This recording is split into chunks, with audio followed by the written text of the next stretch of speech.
Di para sahabat itu, kaum muslimin, yang terbayang bagi mereka itu adalah infak, yang terbayang bagi mereka adalah sebuah kebahagiaan, keselamatan di akhirat yang kekal dan abadi di sisi Allah tabaraka wa taala.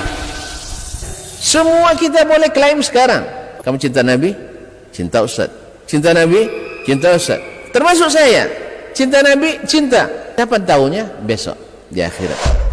Maka apa kata Nabi sallallahu alaihi wasallam? Amalur rajuli biyadihi. Penghasilan yang terbaik adalah pekerjaan yang dilakukan oleh seseorang dengan tangannya sendiri. Wa kullu bai'in mabrur, dan setiap jual beli yang mabrur. Ini aktivitas ini membantu saya di akhirat atau akan menyulitkan saya di akhirat? Kalau seandainya perbuatan itu ternyata akan menyulitkan kita di akhirat kelak, tinggalkan perbuatan itu.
Di para sahabat itu, kaum muslimin, yang terbayang bagi mereka itu adalah infak, yang terbayang bagi mereka adalah sebuah kebahagiaan, keselamatan di akhirat yang kekal dan abadi di sisi Allah tabaraka wa taala. Semua kita boleh klaim sekarang, kamu cinta Nabi, cinta Ustaz, cinta Nabi, cinta Ustaz, termasuk saya, cinta Nabi, cinta. Dapat tahunya besok di akhirat. Maka apa kata Nabi sallallahu alaihi wasallam? Amalur rajuli biyadihi. Penghasilan yang terbaik adalah pekerjaan yang dilakukan oleh seseorang dengan tangannya sendiri. Wa kullu bai'in mabrur, dan setiap jual beli yang mabrur. Ini aktivitas ini membantu saya di akhirat atau akan menyulitkan saya di akhirat? Kalau seandainya perbuatan itu ternyata akan menyulitkan kita di akhirat kelak, tinggalkan perbuatan itu.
Bismillah.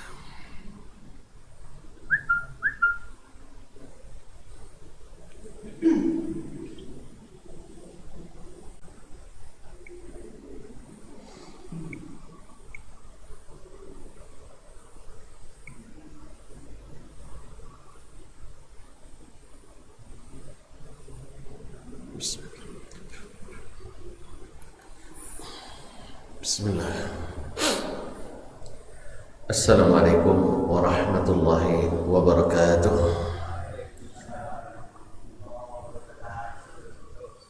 Alhamdulillahi rabbil alamin, wa bihi nasta'in ala umurid dunya waddin. Ashhadu an la ilaha illallah wahdahu la syarika lah, waliyus salihin wa khaliqul khalqi ajma'in, wa razikuhum wa ma min dabbatin fil ardi illa 'ala Allah rizquha wa ya'lamu mustaqarraha wa mustawda'aha kullu fi kitabin mubin. Wa asyhadu anna Muhammadan abduhu wa rasuluhu as-sadiqul amin, sallallahu alaihi wa ala alihi at-tayyibin wa azwajihi at-tahirati ummahatil mu'minin wa ashabihi al-qadati al-abrar al-ghurr al-mayamin wa man tabi'ahum bi ihsan ila yaumin yamtazu fihi ashabus shimali an ashabil yamin. Amma ba'du, fattaqullaha ayyuhal muslimun, fa innahu qad fazal muttaqun. Ya ayyuhallazina amanu taqullaha haqqa tuqatih wa la tamutunna illa wa antum muslimun. Kaum bapak dan kaum ibu,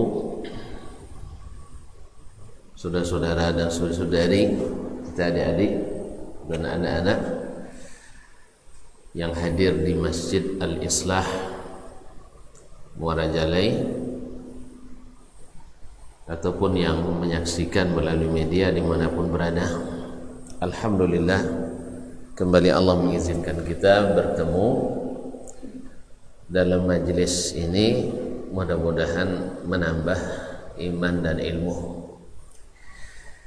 Oleh itu mari kita bersyukur kepadanya atas nikmat yang besar ini, karena ilmu menjaga Islam, iman dan diri kita dari berbagai syubhat atau dari berbagai syahwat. Mudah-mudahan dengan demikian kita pun selamat di dunia sampai ke akhirat. Oleh itu majelis ilmu ini disebut oleh Nabi alaihi salatu wassalam majelis yang memudahkan kita masuk surga. Man salaka tariqan yaltamisu fihi ilman sahalallahu bihi tariqan ilal jannah. Sesiapa yang menempuh suatu jalan menuntut ilmu, Allah mudahkan baginya jalan ke surga. Jadi kalau dulu boek-boek, setelah berilmu jadi ringan. Ternyata yang berat kata orang itu ternyata ringan rupanya. Ya setelah kita berilmu, misalnya tentang salat subuh berjamaah, Masya Allah, rupanya ringan. Duduk di masjid ini ternyata nyaman. Oleh itu kaum muslimin, ternyata ilmu ini Masya Allah membuat kita sangat-sangat bersemangat dan menjadi orang-orang kuat, istiqamah. Oleh itu sekali lagi ambo mengajak diri anda sendiri dan para hadirin wal hadirat wal musyahidin wal musyahidat untuk tetap mensyukuri nikmat ini, karena kita masih diberinya. Semoga nikmat ini semakin bertambah dan terasa lebih nikmat lagi. Amin. Kaum muslimin dan muslimat dirahmati Allah, kita juga tidak boleh melupakan salawat dan salam kepada Nabi, tuntunan dan ikutan Nabi besar Muhammad sallallahu alaihi wasallam. Semoga cinta kita kepadanya tak lekang oleh panas, tak lapuk oleh hujan. Semakin lama semakin mendalam, sehingga terasa menaatinya, mengikutinya semakin mengasyikkan. Allahumma salli ala nabiyyina wa habibina wa sayyidina Muhammad wa ala alihi wa ashabihi wa man tabi'ahum bi ihsanin ila yaumiddin. Wa ba'd. Bapak dan ibu kaum muslimin dan muslimat, kita duduk kembali mengulang kaji. Jadi tidak ada gaji-gaji baru, yang semuanya gaji lama. Karena kita prinsipnya ya barang-barang lama itu biasanya original ya. Yang baru-baru itu yang KW. Ini kaji lama aja. Dia tekanang sultan leham kaji sebulan yang lalu tentang zikir yang paling utama adalah Al-Quranul Karim. Kita sudah sebutkan di antara alasannya karena ini adalah perkataan Allah Rabbul Alamin. Dan dia adalah Allah yang mengatakannya, sehingga tidak bisa ditiru oleh siapapun makhluknya. Ia tidak bisa ditiru oleh siapapun makhluknya. Bahasa Arab memang orang Arab pandai bahasa Arabnya. Orang Arab pandai bahasa Arab. Allah ya. Ya, tidak bisa niru, coba bayangkan itu. Tidak bisa meniru Al-Quranul Karim karena dia perkataan Allah, bukan perkataan makhluk. Dia adalah perkataan Allah SWT. Dan sudah kita sebutkan pula alasan lain bahwa Al-Quran itu bukan makhluk, bahwasanya kita diajarkan oleh Nabi SAW minta perlindungan kepada kalimat-kalimat Allah. Dalam doa pagi petang kita, a'udzu bikalimatillahi tammati min syarri ma khalaq. Aku berlindung kepada kalimat-kalimatmu yang maha sempurna dari segala keburukan apapun yang dia ciptakan. Boleh minta perlindungan kepada makhluk? Boleh? Tidak boleh. Berarti kalimat-kalimat Allah bukan makhluknya, jadi bukan ciptaannya, tapi adalah sifat daripada sifat Allah, sehingga kita boleh berta'awudz, minta perlindungan kepadanya dengan kalimat-kalimat Allah. Kemudian yang lain lagi, bahwa Allah Subhanahu wa ta'ala bila ingin menciptakan apapun makhluknya, dia hanya mengatakan kun, jadilah. Berarti kun itu kalimat Allah, bukan makhluk. Sebab makhluk tak bisa mencipta makhluk. Maka kalimat Allah, diantaranya ada Al-Quranul Karim, itu adalah sifat Allah Subhanahu wa ta'ala yang mulai daripadanya dan akan kembali kepadanya. Jadi Allah sendiri yang ucapkan, sehingga dia menjadi sifat Allah Subhanahu wa ta'ala dan bukan ciptaannya. Sehingga kita pertama tadi tidak bisa kita tiru. Yang kedua, boleh minta perlindungan kepadanya. Padahal minta perlindungan kepada selain Allah adalah syirik. Tidak boleh kita minta perlindungan kepada selain Allah. Wa inna rijalan minal insi la ya'uduna birijalin minal jinni fazaduhum rahaqa. Ada sebagian manusia yang minta perlindungan kepada jin. Nah, jin itu semakin membuatnya tersiksa. Kalau ada orang punya khadam jin misalnya, khadam nama saja, tuh khadam nama saja, jin dari kalangan jin. Bala tentara jin kan, bisa katanya ditundukkannya, bisa dia perintahkannya, maka ketahuilah itu harganya mahal. harus mengorbankan yang paling berharga pada diri kita, yaitu akidah. Saya bertemu dengan orang yang sudah masuk sampai ke tingkat puncak dalam masalah ini, sebagai aliran, sampai dia sudah bisa menghadirkan arwah orang yang sudah mati. Jadi kalau cuma minta ke nyuruh untuk minta kayaknya tuh tolong hadirkan arwah Ninyo Dayan. Tu tanya ke apa apanya Pak Haji? Ayat datuknya tentunya kenalnya. Datuk beliau, datuk ke? Tu RD. Lupa. Ayahnya lainnya. Lihat kandangnya. Tu minta menghadirkan mandiang ayah, bisa deh.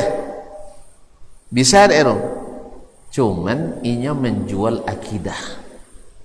Apa sebab? Ketika dia memanggil itu, dia langsung ceritakan saya ketika menghadirkan itu, dan saya coba katanya menghadirkan itu, saya memposisikan diri sebagai Tuhan memanggil makhluknya. Kalau awak posisikan diri sebagai Tuhan, boleh ya? Awak Tuhan, boleh ya? Dah. Itu syaratnya. Kalau tidak mau jin itu untuk memberikan, mendatangkannya. Sebenarnya bukan roh itu yang datang, tetapi jin yang menyerupai tadi. Nah, apa syaratnya? Syaratnya harus syirik dulu. Jadi tidak tanggung-tanggung. Seorang teman saya, dokter, dosen juga di Pekanbaru, pernah menceritakan pula ada temannya, ayahnya punya pesantren di suatu daerah, itu setiap Jumat sholat Jumat jadi Makkah. Cuma contoh tadi dia pulang tak lupa dakwah. Ya sih. Tapi kini tak cayo aja lah kan? Cayo aja curul lah. Nya bangkit sama jawab pulang tak lupa dah. Awak alun sampai akan tinggalnya lah sampai di rumah kan? Ya, dulu kan bisa aja kita percaya karena tak ada satelit kan, tak ada televisi. Jadi kaum muslimin dan muslimat dirahmati Allah.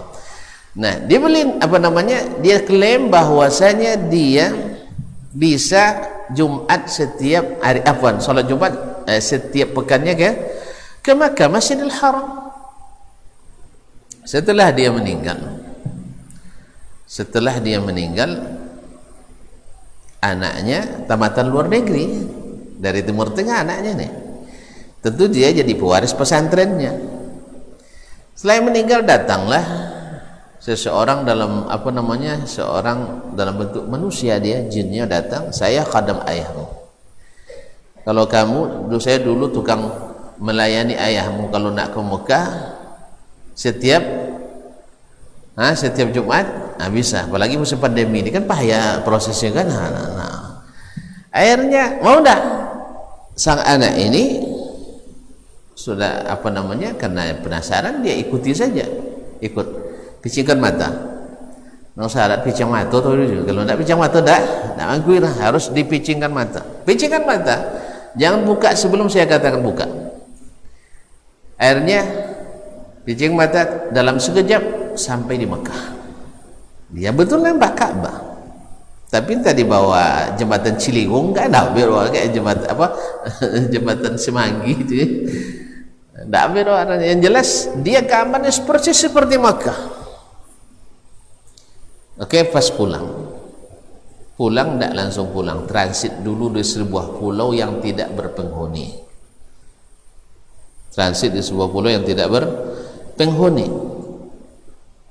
Nah, disinilah diancam. Anda mau pulang, kamu mau pulang? Iya. Mau pulang syaratnya satu, harus sujud kepada saya. Nah, ini orang kan kuliah di luar negeri, dulu masa sujud kepada jin, kepada makhluk. Tidak bisa. Kalau tidak bisa, saya tinggal. Dan ternyata dia katakan, ayahmu dulu juga saya bawa berhenti transit di sini. Tidak langsung penerbangan, awalnya direct, setelah itu transit. Nah, pulangnya transit, tidak ada penerbangan langsung gitu. Dulu di sini ayahmu saya paksa untuk sujud ke saya. dan ayahmu lakukan. Akhirnya ayahmu bisa menerima servis saya setiap pekan ke Mekah. Ceritanya. Nah, anak ini karena dia sudah mengerti bahwa sujud kepada selain Allah, apalagi dalam rangka ibadah ini adalah syirik, maka dia tidak mau. Akhirnya ditinggalkan. 2 pekan dia di situ, alhamdulillah ada perahu nelayan yang menyelamatkannya. 2 minggu situ tidak ada orang di situ.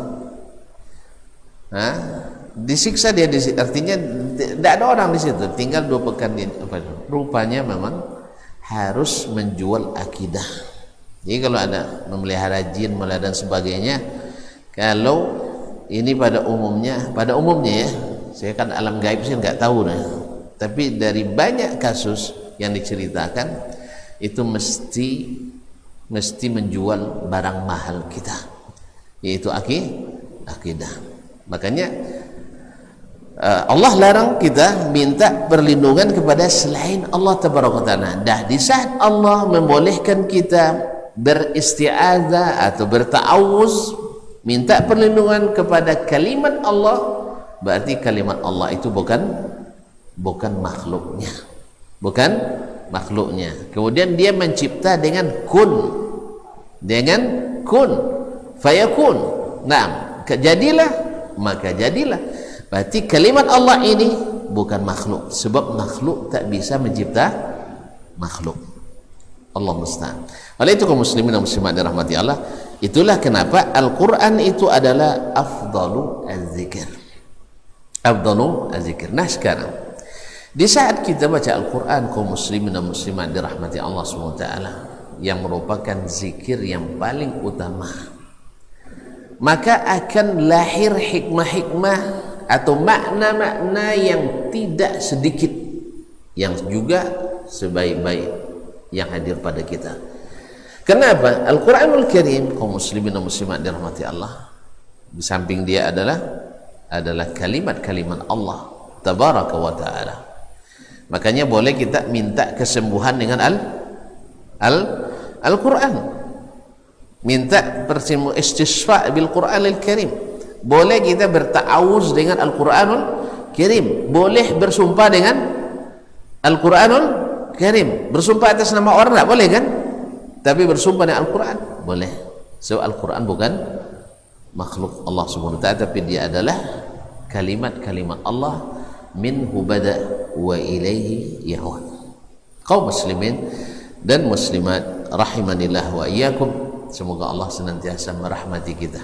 Nah, di saat baca Al-Quran yang merupakan kalamullah, nah Al-Quran ini hadir sebagai yang terbaik, yang dijamin oleh Allah SWT keutuhannya. Inna nahnu nazzalna dzikra wa inna lahu lahafizun. Sehingga ada garansi, ada jaminan dari Nabi SAW. Setelah saya pergi, kata Nabi SAW, ada 2 warisan yang bila kalian pegang keduanya dengan sebaik-baiknya, dengan sekuat-kuatnya, tak akan sesat selamanya. Cuma kadang-kadang kita kan ibarat alang-alang babai tali, kadang-kadang tidak pegang kuat-kuat sehingga mudah lepas. Nampak tali yang lain ancaklah, contoh dipeganglah tali itu, akhirnya terlepas tali Allah Subhanahu wa ta'ala. Padahal Al-Quranul Karim ini adalah sekuat-kuat tali yang menyelamatkan kita. Ibaratnya kita bergantung kepadanya, kalau kita tak lepaskan, kita akan tinggi, akan sampai ke surga dengan selamat. Oleh sebab itu kaum muslimin dan muslimat dirahmati Allah, perlu kekuatan. Karena Al-Quran itu Allah sebut dengan perkataan thaqilan. Inna sanulqi alaika qawlan thaqila. Kami akan masukkan pada diri Muhammad, yaitu perkataan yang berat sekali. Makanya langit, bumi, gunung-gunung tidak mau menerima amanah ini, berat. Nah, kita sebagai manusia yang memikulnya, mudah-mudahan amanah itu bisa kita tunaikan dengan sebaik-baiknya. kaum muslimin. Nah, Al-Quranul Karim sebagai kitab terbaik yang dijamin oleh Allah Subhanahu wa taala originalitasnya dan otentisitasnya, karena Allah mudahkan umat ini, satu, menghafalkannya, kedua, membacanya, ketiga, mentadabburinya, keempat, mengamalkannya, kelima, menebarkannya. Semuanya Allah mudahkan.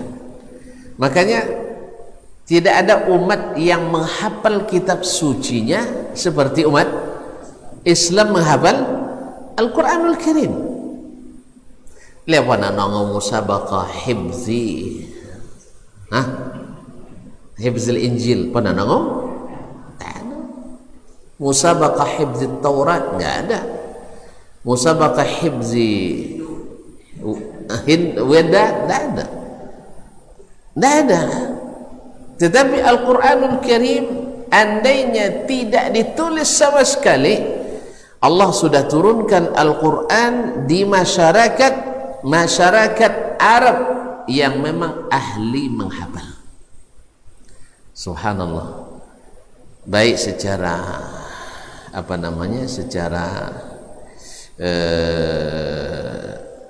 kebiasaannya, tradisi, secara kulturalnya, budaya menghafal itu sudah biasa. Yang kedua, dari sisi makanan, mereka memang makanan yang membuat hafalan kuat. Kan untuk otak itu kan perlu protein, ya kan, gizi, omega 3, omega berapa sih? Tidak hafal betul itu kaum muslimin dan muslimat. Dan itu ada pada daging dan susu. Daging dan susu. Maka makanannya daging tambah susu. Makanannya untuk karbohidratnya tidak nasi. Nasi itu banyak kandungan karbohidratnya. Tapi adalah roti. Tapi dah tonton makan nasi dah, tak tahu kojo sudah. Ya, awak kan pernah nongol jemaah haji lapau dulu. Pernah dengar jemaah haji kelaparan di Mina? Pernah kan? Tahun berapa? 2007 lebih kurang. 2000 tahun berapa? Bukan 2000-an. Jemaah haji Indonesia kelaparan di Mina. Akhirnya saya sebagai reporter waktu itu, anak reporter dulu ya. Reporter lapangan, terjun ke lapangan, melihat kondisi jemaah kita.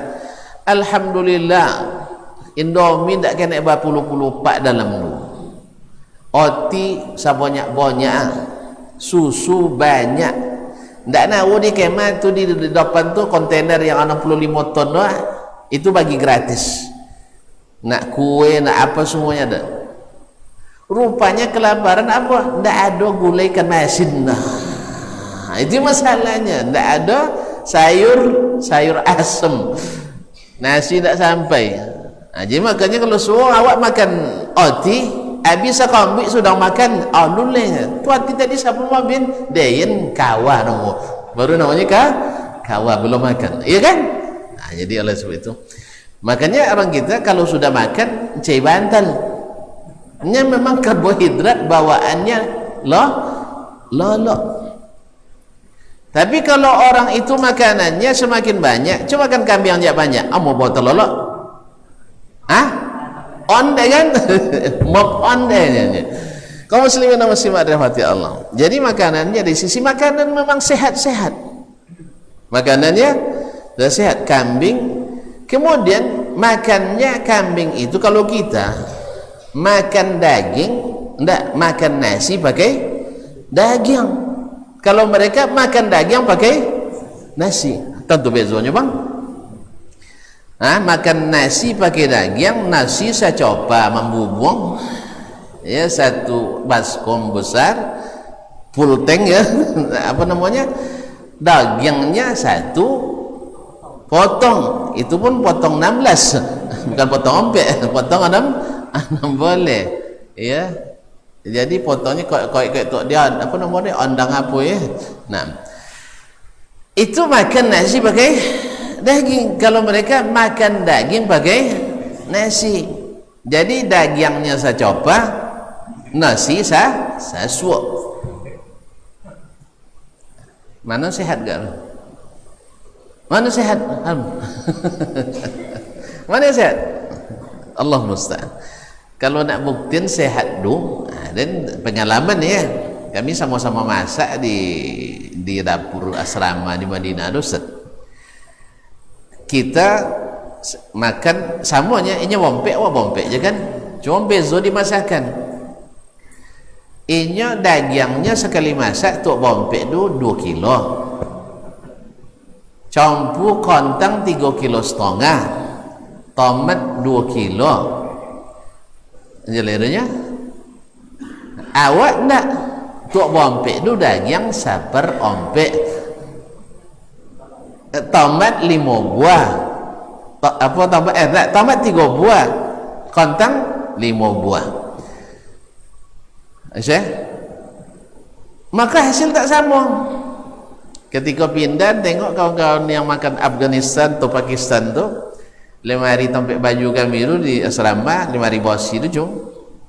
Kalau kami Indonesia bompek kebayatan mongkek, inya seorang aja nya lama adanya. Itu hasil. Berarti mana makan daging pakai nasi atau makan nasi pakai daging? Makan daging pakai nasi. Jadi mereka menghafalkan Al-Quran itu sudah biasa. Makanya kaum muslimin dan muslimat dirahmati Allah SWT, orang-orang itu sekali dengar contoh rekaman kini, rekam pakai apa namanya, pakai kamera atau pakai recorder, apa namanya, pakai apa namanya, siapa lah nomor apa namanya, untuk perekam lah blank sodo Allah masuk je dagang pakai perekam musajil recorder ya, perekam apa nama, nak jawab berah kaset, pakai kaset balik tu 80-an dia aja pakai flash disk, enggak pakai ini, kau dah pula lupa je MP3 dia.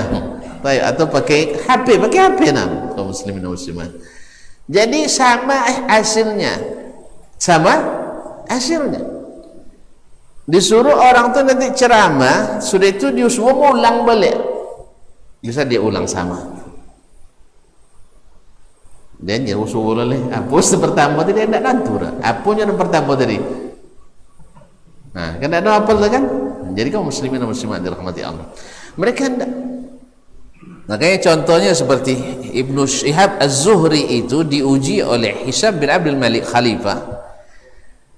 Suruh menyampaikan hadis dengan sanad-sanadnya dalam suatu malam tu, disuruh orang mencatat di belakang layar, ya, supaya jangan tantu suka ujinya ulama godang kan, disuruh mencatat.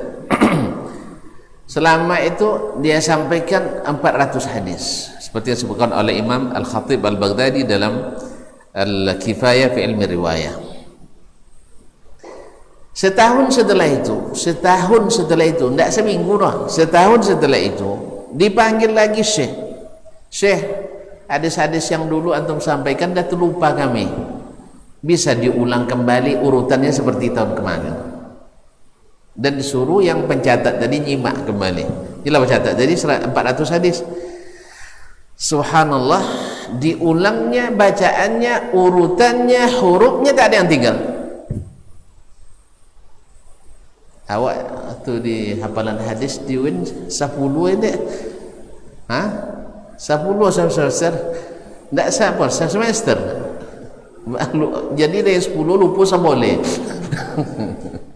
Kaum muslimin dan muslimat dirahmati Allah SWT. Ini mereka. Makanya Al-Quranul Karim itu terjaga, salah satunya adalah karena Allah turunkan di tengah-tengah masyarakat yang ahli menghafal Al-Quranul Karim. Sehingga dengan demikian, seperti kata Imam Asy-Syafi'i rahimahullah, akhirnya orang Arab dan bahasa Arab menjadi bahasa terbaik dunia.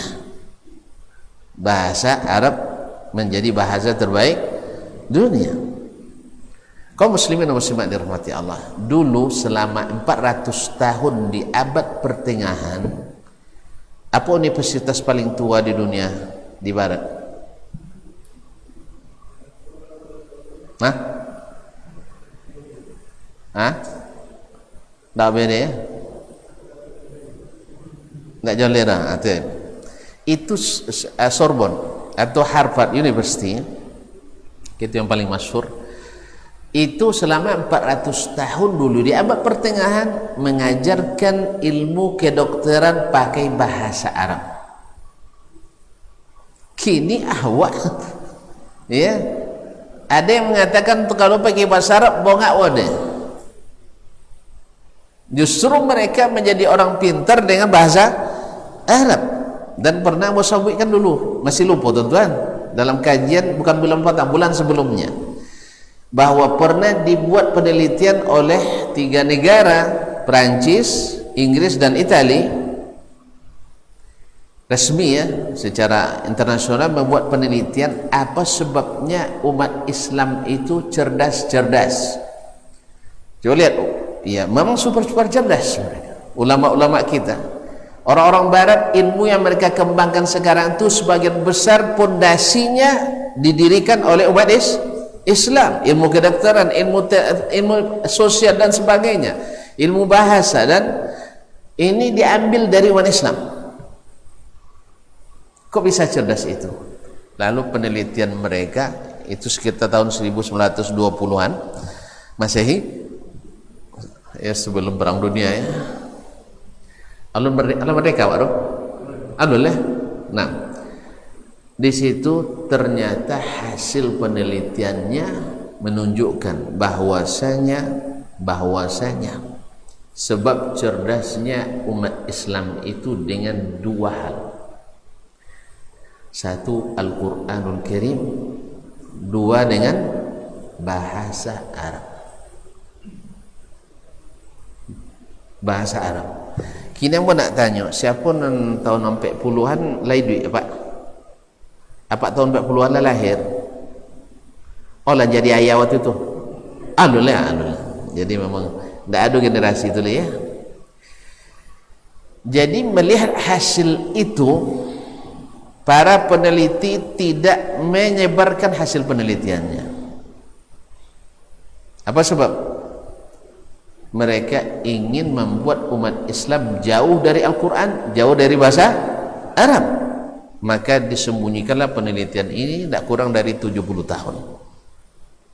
Dari 20-an, berarti sampai 70 kali 20, 70 tambah 20, iya 20 tambah 70, berarti baru tahun 90-an penelitian itu diterjemahkan pertama kali di Arab. Oleh sebab itu di masa-masa sekolah doang malai terkadang dah cu masuk SD tahun berapa? Dah terkadang masuk SD. Dan masuk SD tahun 77. Saat itu yang namanya pesantren pada umumnya dianggap sekolah orang-orang miskin, sekolah orang-orang yang tidak cerdas, sekolah orang yang tongkau-tongkau. Payah malah matur kemudian doamu disuwo atau tiap yang kedarunnya. Kan dulu itu darun kita yang terkenal sini kan, diantar ke pesantren. Dan ini bukan di kita saja. Menurut Profesor Dr. Abdurrahman Arif Rahman dulu dalam seminar tahun 96 di Pekanbaru, di UIR dulu, beliau katakan ini merata di seluruh Indonesia karena sudah terbangun image bahwa yang menghafal Al-Quran, yang pandai bahasa Arab tak akan maju, tidak akan maju. Akibat hasil penelitian tadi disembunyikan, sebab mereka perlu untuk menyembunyikan untuk menjajah negeri-negeri Islam. Sebab kalau lope umat Islam baca Quran, lopenya pandai bahasa Arab akan codiak-codiak. Makanya dibuatlah isu Al-Quran dan bahasa Arab bisa membuat umat itu bodoh dan terbelakang.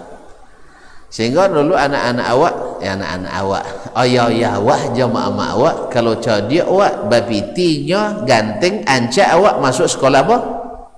Sekolah negeri. Tapi kalau lewat buuk, tangkau-tangkau, piti tak nak mana sekolah? Kak mualim ini. Wei je sampai nama sekolah ke pondok pesantren. Nya apa sebab image yang terbangun kalau masuk pondok jadi buya buntie.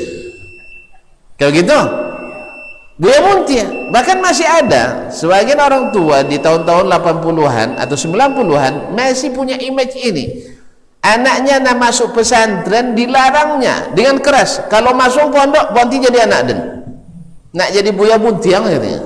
Begitulah bahasanya. Karena orang-orang masuk pondok yang pandai bahasa Al-Quran, yang pandai bahasa Arab, bodoh-bodoh menurut mereka. Padahal hasil sebenarnya adalah Al-Quran dan bahasa Arab membuat orang cerdas. Makanya kaum muslimin dan muslimat dirahmati, ini perlu kembali karena isu ini kembali diangkat. Bahwa Al-Quran itu. Nah, kalaulah orang Amerika, kau cerita Amerika sekarang ada apa ya? Agak tinggi kan? Citonya tidak apa ya, citonya nam. Orang Amerika mengukur standar anak cerdas, anak-anak yang cerdik. Umumnya kalau umur 6 sampai 9 tahun bisa hafal bahasa Inggris, kata-kata dalam bahasa Inggris hanya 3.000 kata. Itu dianggap anak super cerdas, anak yang paling cerdik. 3.000 nya ala apa 3.000 dah bahasa alhamdulillah cerdik. Nah ini ada bahasa Inggris, nyawa Inggris apa bahasa Inggris ya kan, awak soju sampean siapa yang bisa umur 6 sampai 9 bahasa soju 3.000 kata, makanya cerdik, anak cerdas. Lalu kita katakan ternyata anak umat Islam jauh lebih cerdas. Apa sebab? Umur 6 sampai 9 tahun bisa hafal Al-Quran berapa juz Al-Quran? Sampai puluh? Hah? Sampai puluh? Ya ada dulu di zaman Orde Baru dulu menteri aja sampai menteri apa nah, dan beliau jazahullah khairan sebagai tokoh muslim Indonesia, termasuk tokoh muslim Indonesia. Siapa itu kunjungan ke Madura waktu itu, ke pesantren, tanya ke anak tuh atau dikenalkan oleh kiainya, Pak Menteri, ini anak kita ini sudah hafal Al-Quran 30 juz Pak Menteri. Wih, Pak, tentu beliau bersyukur kan, alhamdulillah. Sama rajin ya nak digosok kepalanya kan, dia lulus-lulusnya dikusuk-kusuk punggung kan, dia semangat. Teruskan ya. Ya terus tambah lagi hafalannya kan. Ini tokoh muslim ya rahimahullah ta'ala, semoga Allah merahmatinya. Kaum muslimin dan muslimat dirahmati Allah, jadi sudah hafal 30 juz, jangan apa ya, teruskan, tambah lagi hafalannya. Baik kaum muslimin. Nah jadi sampai di mana tadi usia? Kok keluar cerita ini tadi? Menghafal Quranul Karim anak-anak kita sekarang ini dan dulu lagi. Kalau tuan-tuan lihat, Imam Abu Hanifah hafal Quran umur 9, Imam Malik hafal Quran umur 10, Imam Asy-Syafi'i hafal Quran umur 7, ya kan? Imam Ahmad hafal Quran umur 9. Baik. Al-Quran berapa kata? Berapa banyak jumlah kata-kata dalam Al-Quran? Itu ayat. Masih hafal ya, Nabi Ibnu Ati 66 ya. Nah, itu untuk memudahkan menghafal lucunya. Sono tidak sampai Nabi Ibnu Ati 66. Nabi Ibnu Ati 32 ayat. Jadi kaum muslim anak ibu dua bersaja atau ala kulli hal itu ayatnya. Enggak, ini berapa kata di dalamnya. Kan tadi waktu kalau 3.000 lah super cerdas, sangat cerdas. Kita anak kita hafal di umur itu 6 sampai 9 bisa hafal 30 juz. 30 juz bapak isi katakan Ustaz enggak pernah betong sih. Itu lupa metong nah. Iya, tidak kurang dari 67.000 kata. Lebih dari 67.000 kata. Mana cadik orang? Mana cadik jo? Tajak 67 pada 30. Jadi kita sebenarnya anak kita yang hafiz Quran adalah super cerdas. Makanya sebenarnya konsep cerdas itu ada pada kita. Makanya ulama-ulama kita itu subhanallah menemukan hal-hal yang tak ditemukan oleh orang-orang yang bukan muslim. Oleh itu berbahagialah kita menjadi ahlul Quranul Karim. Dan apalagi itulah zikir. Ini baru satu poin ini, bahwa ini membuat bahasa Arab itu terangkat, walaupun pada asalnya juga tinggi, menjadi lebih tinggi. Wa innahu ladzikrul laka wa liqaumik. Al-Quran itu menjadi sebutan baik bagimu dan bagi kaummu. Makanya bahasa Arab menjadi bahasa yang takkan habis. Walaupun menurut ahli bahasa, setiap hari hilang 1/4 bahasa di dunia. Dalam sehari hilang 1/4 bahasa di dunia. Posocu ada can hilang ada? Hah? Nya tentang kalau sampai poken hilang posocu. Hah?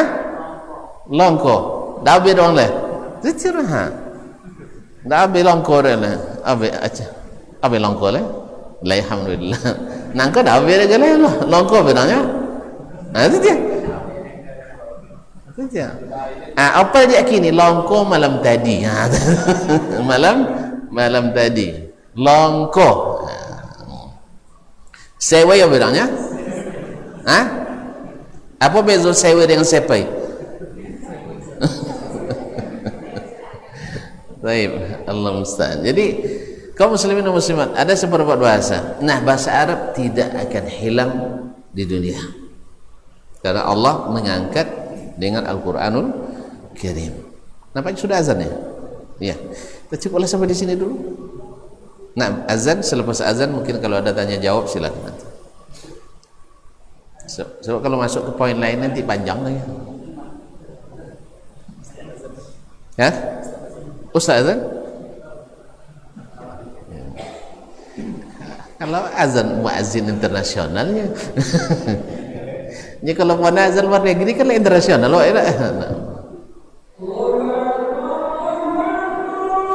Allahumma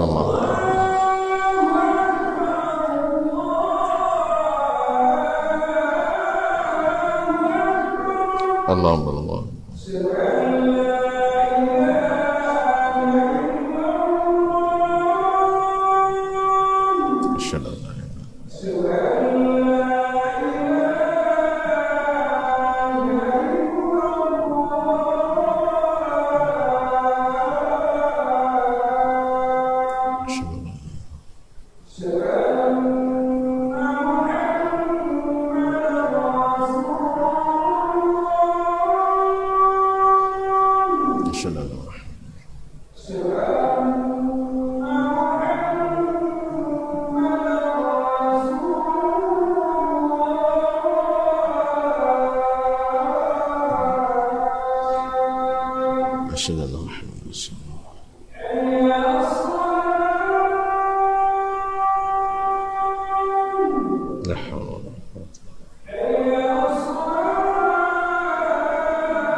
Baik, muslimin dan muslimat dirahmati Allah. Ya, sampai menjelang qamat Ada yang mau dipertanyakan? Bukan dipertanyakan ya, ditanyakan. Kalau pertanyakan ada masalah. Nah, itu yang berkaitan dengan yang tadi, persilakan. Nah.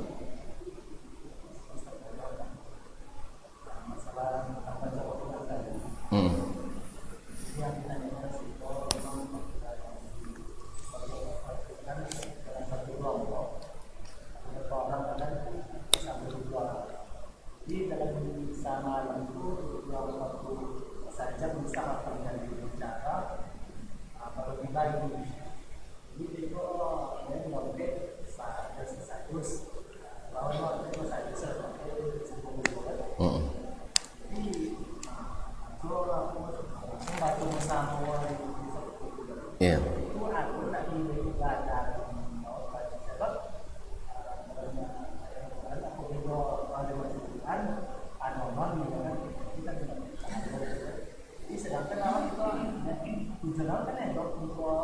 Supaya otak bisa copet kan?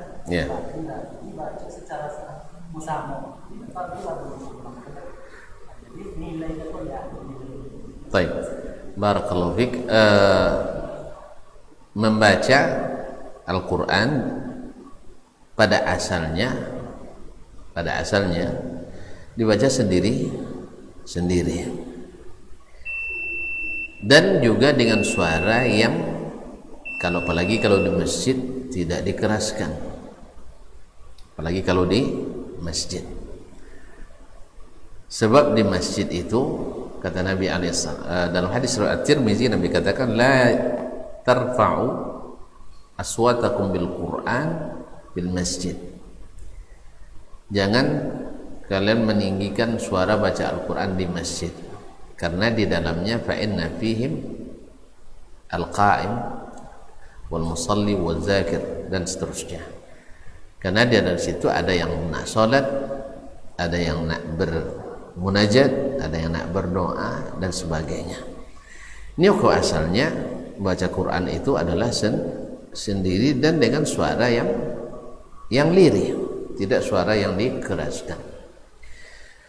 Tetapi bila semua yang hadir ingin membaca secara bersama, artinya satu membaca yang lain mendengarkan, maka kalau seandainya tamat dengan cara ini, satu membaca dengan suara yang tentu dikeraskan karena yang lain mendengar, yang lain mendengarkan. Bila ini berlanjut sampai selesai Al-Quran 30 juz, ini dihitung khatam, karena yang membaca dan yang mendengarkan sama, membaca dan yang mendengarkan sama. Jelas ya? Nah, yang membaca dengan yang mendengarkan sama. Jadi karena mereka bergantian. Oleh sebab itu kalau ini yang terjadi, maka namanya khatam Al-Quran. Adapun bentuk yang ditanyakan tadi adalah membaca Al-Quran dengan cara misalnya berkumpul 30 orang, masing-masing ambil satu juz, lalu berlomba membacanya siapa yang cepat finish. Itu kalau kami dulu berlomba siapa yang cepat finish. Cuma kadang lucu atau turujo. Awak lancar padanya baca Quran, laju padanya baca Quran, tapi dahulunya sudah lah. Nah, itu memang tidak dapat sekolah ada waktu itu kan. Awak baca Quran lancar padanya lah. Ini kadang tidak tahu baca dia kan. Dan bacaan awak lebih kencang, tapi sudah dahulunya lah. Lalu inyo dua lain, wallahu a'lam. Ala kulli hal, baik sangkanya. Sama juga kadang-kadang dengan kuliah, awak hadir tiap jam, tiap jadwal hadir kan. Kawan kadang tidak pernah, jarang hadir, tapi pas ujian lebih duluan selesai dari kita. Allah musta'an. Ada juga sebagai. Nah, yang seperti ini, apakah terhitung khatam atau tidak? Maka kita katakan tidak khatam. Antum dapat pahala baca satu juz, ya ini dapat pahala satu juz. Soal dia membaca dengan suara keras, karena semuanya membaca dan tidak mengganggu, dalam hal seperti ini insyaallah tidak ada masalah, boleh. Karena yang tadi ilahnya Nabi melarang tadi karena jangan mengganggu saudara. La yarfa' ba'dukum ala ba'din bil Qur'ani fil masjid. Nabi sebutkan alasannya. Fa inna fihim al-qa'im yusalli, karena di antara mereka ada yang salat. Kalau kita baca keras-keras terganggu dia. Ya kan, pas dia hanya baca dalam apa namanya surat apa wattini wazzaitun kan, awak baca surat wal asri illa allazina amanu ini wa amilus salih disambung dengan illa allazina falahum ajrun ghairu mamnun. Itu terganggu dia jadinya.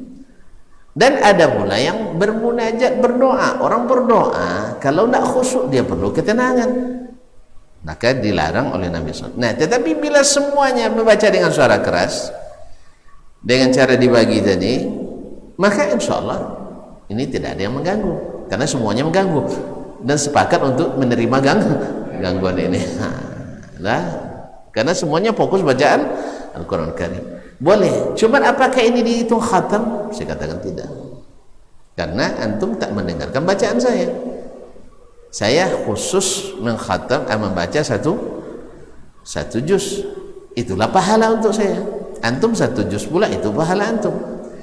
Dan ini kan nilainya berbeda-beda dari sisi keikhlasan kita. Ini kan lahir teori-teori ini karena kan masalahnya menghadiahkan bacaan gitu ya, menghadiahkan bacaan kepada orang sudah meninggal. Ini masalah khilaf di antara para ulama. Ada yang mengatakan sampai, ada yang mengatakan tidak sampai. Kalau saya menjawabnya tidak seperti itu. Yang saya tahu tidak ada dalam sunnah Nabi Sallallahu Alaihi Wasallam. Baik sunnah qauliyahnya nggak ada. Nabi tak pernah menyuruh, ya fulan baca Quran hadiahkan pada orang tuamu, tidak ada. Baik secara tekstual maupun secara kontekstual, baik secara sharih maupun talmih. Atau sahabat melakukannya lalu dilapor ke Nabi, Nabi setujui, itu juga tidak ada. Kemudian atau Nabi sendiri yang melakukannya lalu dilihat oleh sahabat, beliau baca Al-Quran lalu dihadiahkan untuk baik orang tuanya, kan tidak mungkin kan, karena beliau dilarang mendoakan orang tuanya. Nah,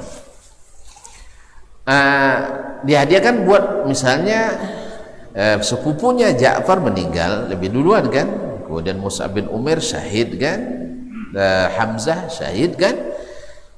Tapi alhamdulillah sampai hari ini juga tidak ada riwayat sampai ke kita. Ya kalau ada yang sampai tolong kasih tahu aja. Nah, dari sunnah kan terbagi tiga tuh. Nah, lalu di mana ulama mengambil bolehnya? Seperti Imam Ahmad, kalau Imam Syafi'i tidak sampai, ya.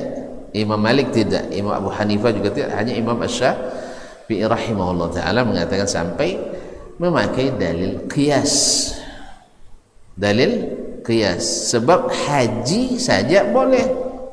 Padahal dalam haji itu ada zikir, ada doa, ada baca Al-Quran. Sekarang saya pergi haji, kan syaratnya saya sudah haji dulu. Niat saya haji untuk ayah saya yang sudah meninggal, atau untuk emak saya yang sudah meninggal rahimahumullah jami'an. Boleh tak? Boleh. Nah, kalau haji saja yang di dalamnya ada talbiyah, ada takbir, ada tahmid, ada tasbih, ada tahlil, ada qiraatul Quran, dan ada ihsan atau tawaf, ada sa'i, yang begitu banyak. Boleh kita lakukan atas nama orang tua kita. Kenapa baca Quran tidak? Itu kan? Ini secara qiyas. Qiyas. Ya sudah. Di dalamnya ada baca Quran juga. Nah, sebab baca Quran seharusnya kenapa tidak boleh? Para jumhur ulama menjawab, dalam masalah ibadah tak berlaku qiyas. Karena hukum asalnya ibadah itu dilarang. kecuali yang ada dalilnya yang membolehkan. Apalagi dalil justru cenderung tidak membolehkan. Al-Quran mengatakan wa alaysa lil insani illa ma sa'a. Tidak ada seseorang mendapatkan kecuali yang dia usahakan sendiri, yang dia kerjakan sendiri. Ini bukan dia kerjakan. Kemudian idza mata ibnu adam anqata amalu illa min thalath. Apabila mati seorang anak Adam terputus amalnya kecuali dari 3 perkara. Terus yang tadi kenapa boleh? Haji boleh, bayar utang boleh, sedekah boleh. Itu dikecualikan karena ada dalilnya, bukan karena qiyas. Dikecualikan karena ada dalilnya. Datang seseorang mengatakan labbaika Allahumma an subrumah, ya Allah aku terima panggilan tu haji untuk subrumah. Ditanya oleh Nabi SAW, man subrumah? Qala akhirli au qarib, saudaraku atau kerabatku. Lalu Nabi katakan, kamu sudah haji atau belum? Belum. Nah, maka haji dulu untuk kamu, tahun depan baru haji untuk subrumah. Ada lagi seorang wanita yang masih gadis dari Yaman, dari Khath'am di Yaman. Dia tanyakan ke Nabi SAW, ayah saya tidak bisa naik kendaraan lagi, boleh tidak saya haji untuknya? Kata Nabi, hajikan untuknya. Berarti boleh kan? Ada alasannya. Tetapi baca Quran tidak ada pengecualian itu. Tidak ada pengecualian itu. Wallahu ta'ala alam. Berdasarkan itu, maka kita katakan tidak ada sunnahnya atau tidak ada dalil syariatnya menghadiahkan baca Al-Quranul Karim, sehingga tak perlu pakai borong-borong seperti itu. Nah, andainya pun boleh. Nah, ini kan yang kedua alasan kita tidak bisa pastikan apakah ada pahala kita. Ini mohon maaf, kita masalahnya pahala kan tak nampak oleh kita, belum pasti apa yang mau dihadiahkan. Ya, kadang-kadang mohon maaf aja, apalagi kami yang masih muda-muda dulu kan, orientasinya, obsesinya, motivasinya pergi dua-dua run nak lay dapat makan lama. Maka sudah tadi copek sudah awak lah, ya kan? Copek sudah kosan sebagian beko di rumah disambung ni. Oh adolnya apa ke beko berhutang dulu. Bau nya sebab kalau di Wayun puasa gini tak dapat makan lah. Lawi air tak ada saudara. Alhamdulillahi rabbil alamin. Bila sudah uang langsung alhamdulillahi rabbil alamin arrahmanir rahim maliki yaumiddin. Allah juga nyelam ambil airnya bau tang dulu. Ambil cikam dulu, makan dulu, sudah itu bau bayu tang tiba rumah. Ijtihad le soang. Nah, jadi wallahu alam kita enggak tahu apakah benar pahalanya ada atau tidak. Apa yang mau kita hadiahkan? Oleh sebab itu kemudian masalah ini masalah gaib. Masalah gaib itu perlu dalil yang kokoh dan besar. Wallah ala kulli hal. Atau lalu sudahnya ada mungkin kadang tambah juga nya najis. Banyak itu juga. Kemudian konteksnya lagi, Imam Ahmad ketika membolehkan dan yang menyetujui pendapat Imam Ahmad rahimahullah, ketika membolehkan konteksnya bukan seperti yang antum sebutkan itu. Artinya berkumpul di rumah orang meninggal, lalu kita bagi-bagi Al-Quran 30 juz, masing-masing 1 juz, kalau 60 masing-masing setengah. Habis itu kita baca ramai-ramai, setelah itu baru kita doa bersama-sama menghadiahkannya ke sebulan. Bukan itu konteksnya. Konteksnya oleh Imam Ahmad rahimahullah, antum misalnya baca Quran lillahi ta'ala, selesai baca Quran antum ingat, barangkali ini bagus saya hadiahkan pahalanya untuk arwah emak saya, arwah ayah saya, arwah istri saya, suami saya, anak dan sebagainya. Itu yang dimaksud oleh beliau, bukan berkumpul-kumpul di rumah orang meninggal lalu dengan niat berdua-dua lalu dihadiahkan pahalanya. Karena Allah Ta'ala alam, Imam Ahmad melihat berkumpul-kumpul di rumah orang yang meninggal 3 hari berturut-turut itu termasuk seperti niyahah, seperti meratap. Berarti konteksnya bukan seperti itu. Jalannya Alhamdulillah. Lah, aduh tambah. Lah terjawabnya Alhamdulillah terang. Hubungan awal solihat atau jauh? Alhamdulillah. Nah.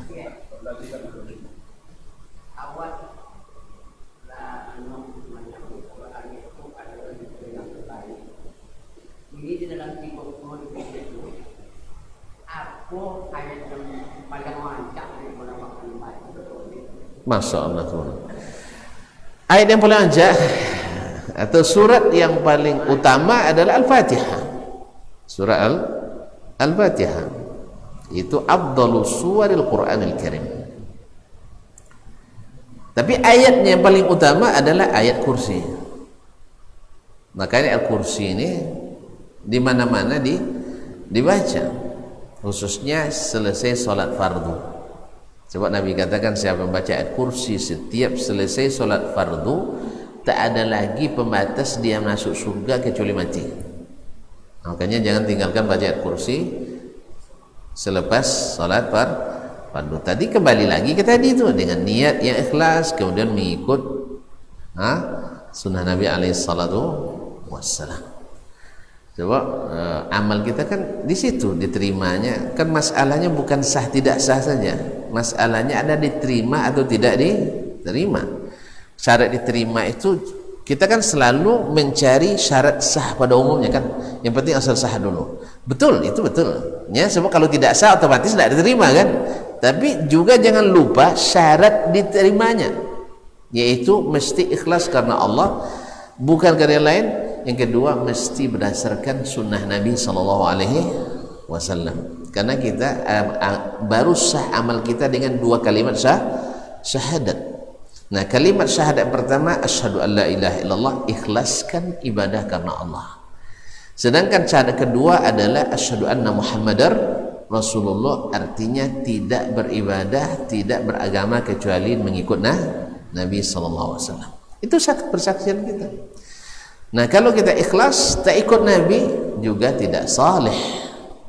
Ikut Nabi tapi tidak ikhlas juga hasilnya nihil. Sampai seperti kata Imam Fudail bin Iyad, sampai ikhlas dan ikut Nabi sallallahu alaihi wasallam. Wallahu taala alam. Jadi banyak-banyak baca ayat kursi. Banyak-banyak baca Al-Fatihah. Nah, wallahu taala alam. Bil munasabah, ini kan mungkin sering kita dengar para imam sering membaca surat Al-Fatihah selesai salat. Kembali lagi tadi, semua kita tahu bahwa surat paling afdal ada Al-Fatihah. Ini tidak ada ragu kita. Tetapi wallahu ta'ala alam, tidak pula ada riwayat satupun ya dari perkataan Nabi bahwa beliau menyuruh untuk membaca Al-Fatihah di antara zikir selesai salat fardu. Dan tidak pula ditemukan dalam hadis Nabi yang merupakan perbuatan beliau membaca Al-Fatihah setiap selesai salat fardu. Dan tidak pula ditemukan riwayat. Kita bicara tentang riwayat ini ya, soal khilaf ulama nanti tunggu, akan ada itu. Sebab kaedahnya seperti yang saya sering, ini kaedah saya sendiri ini ya. Ya. Boleh terima boleh tidak. Segala sesuatu yang keluar dari jalur utama kebijakan pasti tidak sama. Pasti tidak sama kebijakan. Apa sebab sebagian bolehkan, sebagian mengatakan tidak boleh. Itu sudah biasa tuh, karena keluar dari jalur. Saya ingin mengatakan apa yang ada di zaman Nabi Sallallahu Alaihi Wasallam. Ya, tidak ada dalam perkataan beliau, tidak ada dalam perbuatan beliau, dan tidak ada pula pada perbuatan sahabat yang diketahui oleh beliau lalu disetujuinya. Berarti dari sisi sunnahnya tidak ada, karena sunnah dibagi para ulama berapa kan? Sunnah terbagi berapa? Hadis terbagi berapa? Nah, kadang lain kata mutamat terbagi 3, qauliyah, fi'liyah, takriri. Ada yang keempat?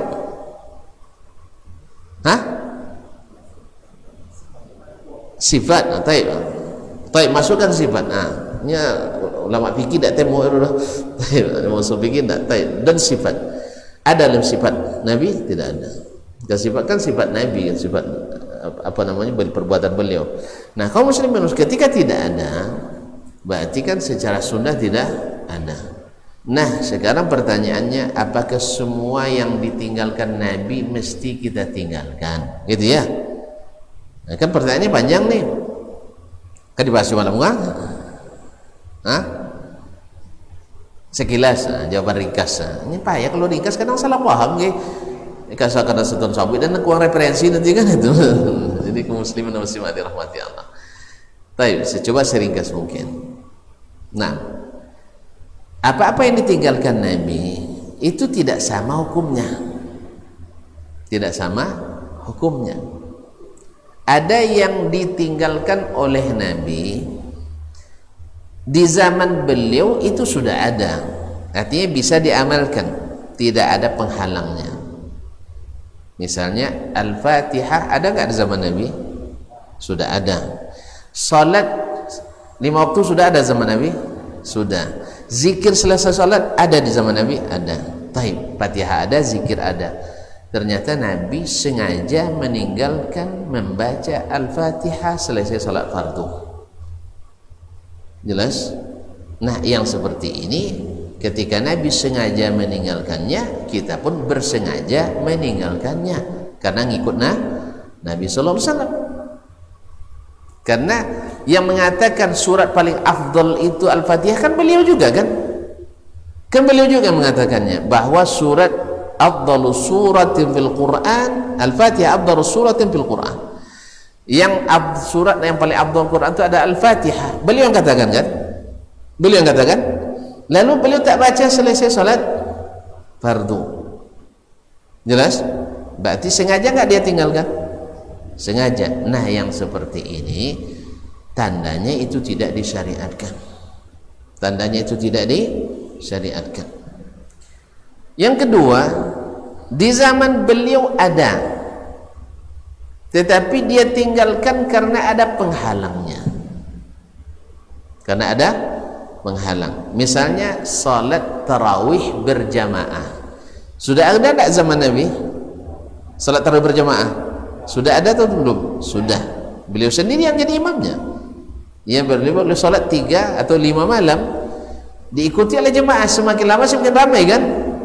Dan beliau salat dari lepas isya sampai menjelang subuh, hampir-hampir tidak dapat sahur. Coba kalau sampai awak kayaknya sang tambah sehalamannya sarakaat deh gantilah jen siapa suruh anak syekh semua nama biro itu soalnya panjang penuhnya kan, gantilah apa dilah soalnya. Kaum muslimin dan muslimat dirahmati Allah. Enggak. Jadi beliau salatnya dari isya sampai menjelang subuh, dan ada salat sepertiga malam sampai menjelang subuh. Jadi ada dibuatnya variasi oleh Nabi alaihi salatu wassalam. Nah, kaum muslimin, ada, tapi beliau tinggalkan. Ada penghalang, ada. Kenapa? Beliau katakan takut diwajibkan. Berarti setelah beliau wafat hilang tak penghalang itu? Setelah beliau wafat hilanglah. Tidak ada lagi kewajiban turun setelah Nabi wafat. Pahamnya? Ada wahyu turun setelah Nabi lah? Ada wahyu turun setelah Nabi wafat? Tidak ada. Kan kewajiban itu dari wahyu kan? Ya, takut beliau kalau diteruskan berjamaah takut diwajibkan. Itu karena sayang Nabi ke kita. Nah, yang seperti ini karena Nabi sudah tidak ada lagi, tidak mungkin diwajibkan, maka sekarang kita dirikan. Karena beliau meninggalkannya ada penghalangnya. Jalannya? Nah, ada penghalangnya. Kalau tadi kan tidak ada penghalangnya, tidak ada yang menogangnya baca Fatihah kan, tapi tidak dibacanya, berarti bukan. Yang kedua, karena Al-Fatihah lah dibaca dalam salat di rumah. Kalau baca dalam salat, tak boleh dibaca di luar salat lagi. Jelas ya? Jalannya taib. Yang ketiga, panjang jadi. Kalau tambah contoh-contoh 5 contoh lagi kan, jadi cek contoh sampai gininya. Kecuali tuan-tuan siap, sampai jasa boleh. Nah, Kaum muslimin dan muslimat dirahmati Allah. Yang ketiga, sesuatu yang tak pernah ada di zamannya. Tidak pernah ada belum ada di zamannya. Lalu beliau tinggalkan. Bapa buatnya tak nawur.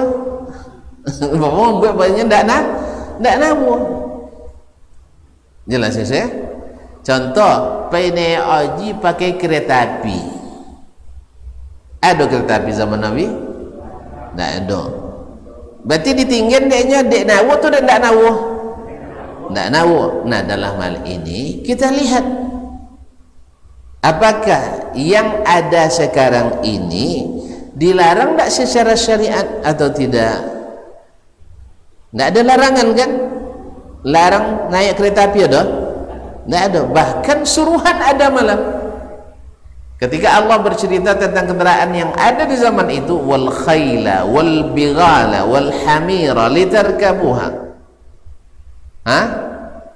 Litarkabuha wa zina wa yakhluqu ma la ta'lamun.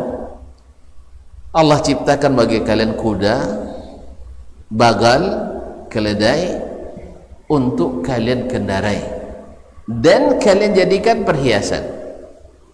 Kalau kuda kan cak perhiasan je ya. Masya Allah, kalau lo punya kuda kayu tu. Kecuali kuda bendi. Nah, kaum muslimin dan muslimat dirahmati Allah, wa yakhluqu ma la ta'lamun, dan Allah akan ciptakan lagi kenderaan-kenderaan lain yang belum kalian ketahui. Nah, berarti boleh. Maka hal ini masuk masalihul mursalah. Dan hal ini kita lihat kalau tak dilarang secara syar'i kita buat. Tapi kalau ada larangan secara syar'i tidak boleh kita buat. Jelas? Misalnya di zaman Nabi ada ndak video call? Tak ada ya? Virtual ada ndak?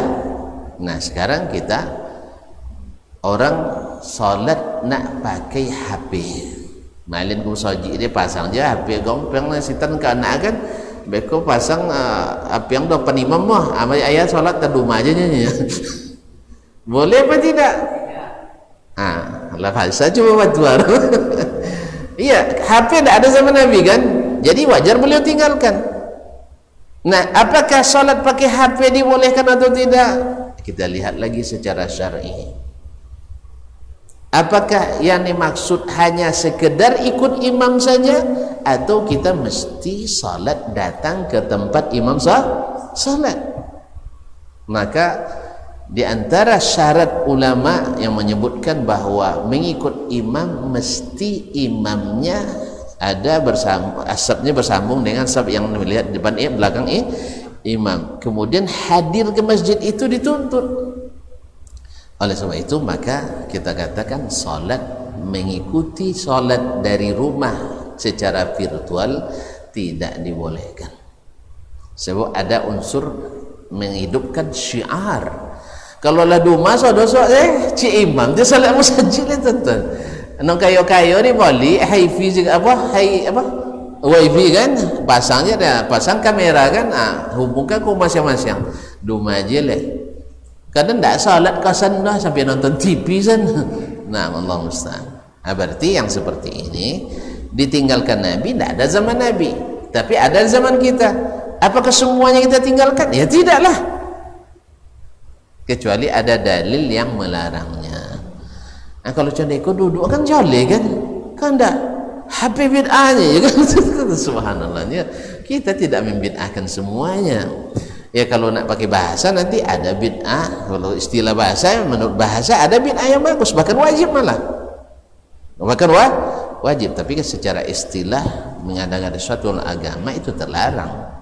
Ini sepakat as-salaf atas masalah itu. Oleh itu kaum muslimin dan muslimat dirahmati Allah SWT, ini jawaban ringkasnya. Sebenarnya kalau dibuat joleh-joleh minimal secik masalah kan ya 5 contoh lah minimal kan ya, mungkin dilakukan zaman Nabi, tidak ada penghalangnya, lalu tidak dibuatnya, berarti sengaja dia tinggalkan.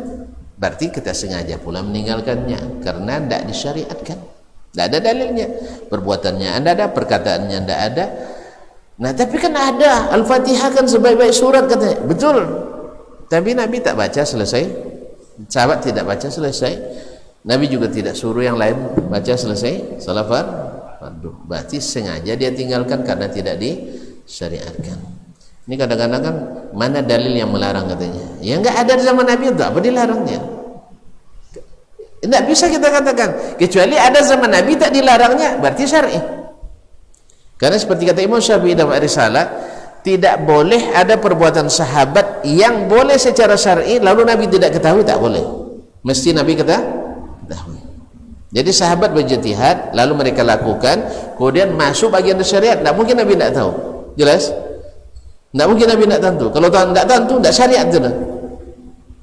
Makanya kaum muslimin dan muslimat dirahmati Allah SWT. Jadi apakah semua yang ditinggalkan Nabi mesti kita tinggalkan? Tidak satu hukumnya. Tidak satu hukumnya. Tadi sudah kita jelaskan. Kalau sengaja dia tinggalkan, berarti tidak syar'i. Ada di zamannya, lalu dia tinggalkan dengan sengaja. Kita pun pasang niat sengaja aku meninggalkannya karena Rasulullah Sallallahu Alaihi Wasallam meninggalkannya. Jelas? Kemudian ada zaman Nabi ditinggalkannya buat sementara karena ada penghalang. Ada penghalang, kita tinggalkan di saat penghalang itu ada, tapi saat penghalang itu sudah tidak ada, kita lanjutkan, berarti sunnah. Dan yang ketiga, tidak ada di zaman Nabi, adanya di zaman kita. Kita lihat bila sesuai dengan syariat, ya kita lakukan karena Nabi tidak melarang itu, Allah tak melarang itu. Tapi kalau seandainya bertentangan dengan syariat, maka kita mesti tolak dan tinggalkan. Wallahu ta'ala alam. Dalam istilah fikih namanya yang pertama tadi itu al-masalih al-mulghah, yang kedua namanya al-masalih al-mu'tabarah, yang ketiga al-masalih al-mursalah. Nah kalau nak paham masalah itu sampai jam semula kan terlalu tentu paham dulu. Ya, tentu paham. Ya, insyaallah. Terima kasih dan mohon maaf. Jadi tambah aja lah. Itulah mau ngibahas ke orang bilo komat gini kan. Nah, terima kasih dan mohon maaf. Kita jumpa kembali insyaallah di hari Sabtu pekan bulan depan. Bukan pekan depan, pekan bulan depan. Terima kasih dan mohon maaf. Semoga Allah berikan kita ilmu yang bermanfaat, amal yang saleh, niat yang ikhlas, yang benar semata-mata taufik dari Allah SWT. Salah dan keliru adalah kelemahan saya, mudah-mudahan mungkin juga dari syaitan. Kepada Allah saya mohon ampunan, kepada tuan-tuan dan perempuan mohon dimaafkan atau diberikan masukan. Terima kasih. Wa subhanakallahumma bihamdik asyhadu an la ilaha illa anta astaghfiruka wa atubu ilaik. Wassalamualaikum warahmatullahi wabarakatuh.